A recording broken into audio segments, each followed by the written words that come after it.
कबीर साहब का एक दोहा है,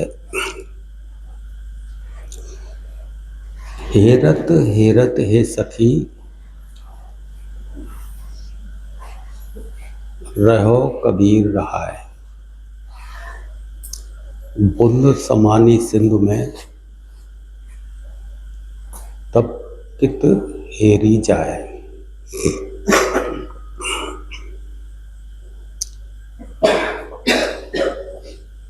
कबीर साहब इस दोहे के माध्यम से लोगों को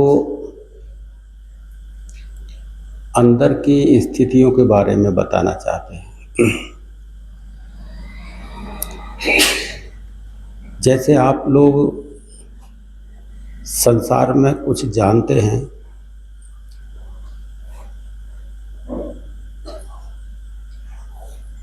और जानते चले जाते हैं, लेकिन जो जानने वाला है वो जीवित रहता है, वो नहीं मरता।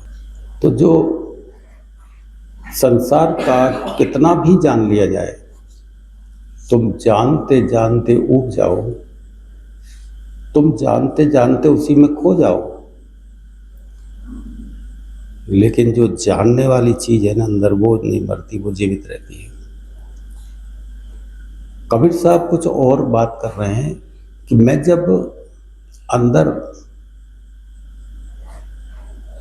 उन ऊंचाइयों पे चढ़ने लगा तो मुझे प्रत्येक ऊंचाई का एक अनुभव मिला। जानने वाला तो वहां भी जीवित रहा, लेकिन एक अवस्था चलते चलते ऐसी आई कि जो जान रहा था ना वो मर गया। तो जानने वाली चीज जीवित नहीं रही। जैसे महात्मा लोग एक उदाहरण देके बताते हैं कि नमक की पुतली को यदि समुद्र में डालें तो वो समुद्र की था नहीं ले पाएगी, वो बीच में घुल जाएगी। और उसको इकट्ठा करके पूछा है पुतली से कि भाई तुम समुद्र में गई, तुम इसके बारे में बताओ। तो वो नमक की पुतली क्या कहेगी कि गई तो सही ढूंढने, लेकिन मैं तो बीच में ही खत्म हो गई, बीच में घुल गई, तो मुझे पता ही नहीं लगा कि सागर में क्या है। वापस लौट के नहीं बता सकती कुछ।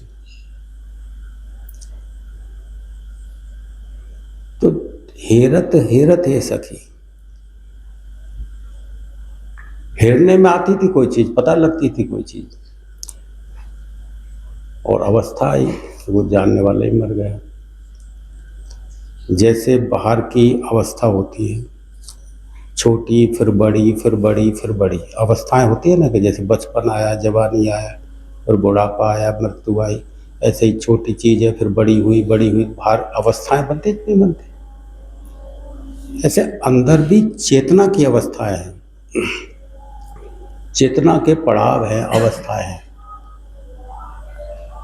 तो वो भी साधक के संपर्क में आती है, वो अवस्थाएं।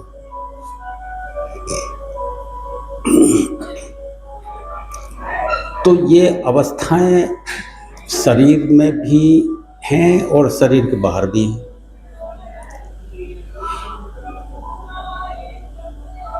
तो शरीर के अंदर जो अवस्थाएं हैं जिनको साधकों ने, महात्माओं ने नाम दे दिया, उन अवस्थाओं का नाम दे दिया। यदि नाम नहीं दे तो भी वो तो है जो है। तो जो महात्मा थे तो उन्होंने नाम इसलिए दिया कि उनको बता सकें। तो उनको चक्र बोल दिया, कोई पढ़ा बोले कि भाई ये, किसी ने कहा कि भाई ये 7 चक्र हैं अंदर। अब भाई मेरे से पूछो तो 7 किसी को आ गए होंगे, किसी को ज्यादा भी आ सकते हैं। 7 का एक, मैं तो स्टॉप नहीं मानता कि 7 ही हैं, लेकिन जिन महात्माओं के अनुभव में आए 7, उन्होंने 7 कहा, ज्यादा आने वालों ने ज्यादा कहा होगा। बाकी ये पड़ाव हैं, ऐसा नहीं है कि 7 ही मुकाम हैं। जिसके संपर्क में जितने ज्ञान में जितना आया उतना वो बता दिया। और हर पड़ाव के अपने अलग अनुभव हैं। नीचे जहाँ रीढ़ की हड्डी जुड़ी है वहाँ सुषुम्ना प्रवेश करती है तो वहाँ का अनुभव अलग है।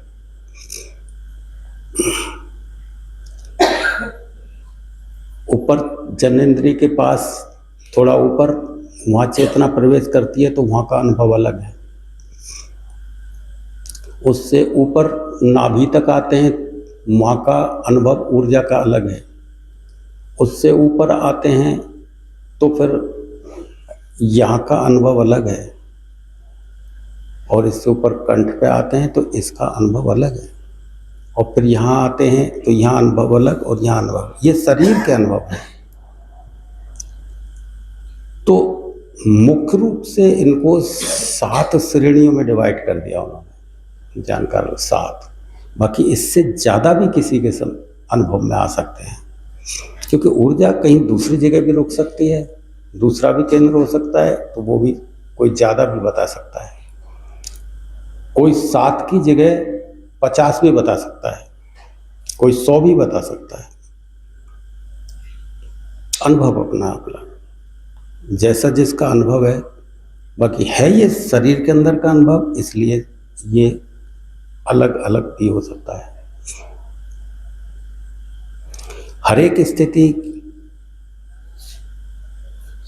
का रस, आनंद, रंग,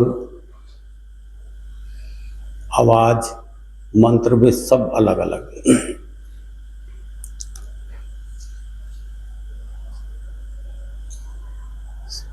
गुरु के संपर्क में आते ही जब ऊर्जा सम होती है, यानी ऊर्जा, तुम संसार में रहोगे तो सम अवस्था में ऊर्जा नहीं चलती। कभी अच्छे में, कभी बुरे में, कभी सुख में, कभी दुख में, कभी कटु अनुभव, कभी अच्छा अनुभव। ये 2 अवस्थाओं में ये ऊर्जा ऊपर नीचे होती है।